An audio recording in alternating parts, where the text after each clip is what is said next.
İstanbul. Allah senden razı olsun. Rabbim kardeşliğimizi, yol arkadaşlığımızı, muhabbetimizi daim eylesin. 30 Mart seçimleri Türkiye için, milletimiz için, demokrasimiz için, İstanbul için hayırlara vesile olsun.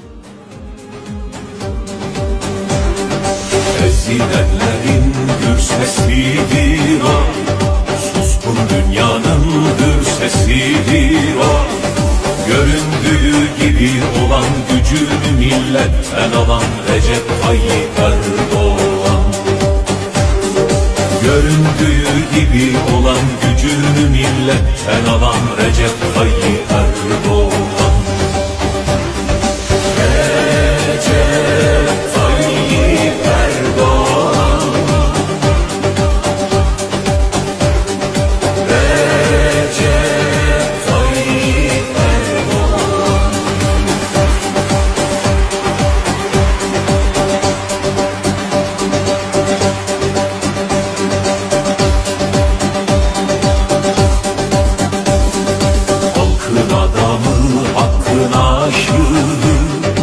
O milyonların omuz ışığı, mazlumlara sırdaş olan, gariplere yoldaş olan Recep Tayyip Erdoğan.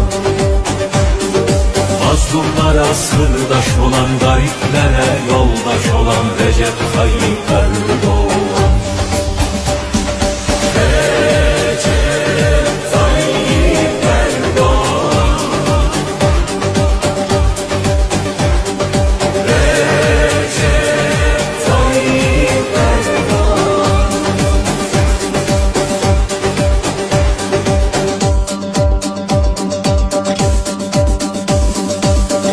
Her zaman sözünün eri, çıktığı yoldan dönmedi geri.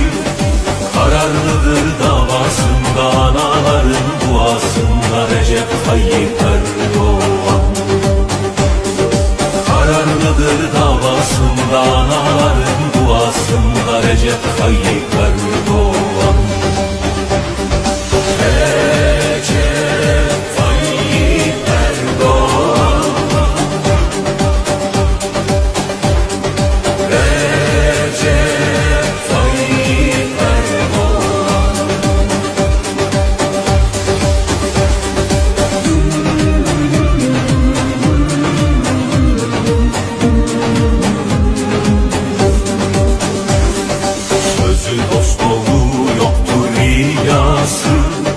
Zalimlerin korkulu rüyası, İnandığı yolda gider, yıllardır beklenen lider Recep Tayyip Erdoğan.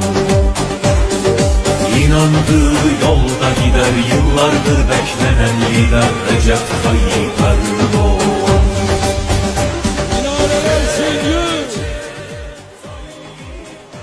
kubbeler miğfer, camiler kışlamız, müminler asker. Bir şey bizi sindiremez. Kardeşlerim toplarıyla, tanklarıyla gelseler dahi imanın bu geçilmez kalesi aşılamazdı.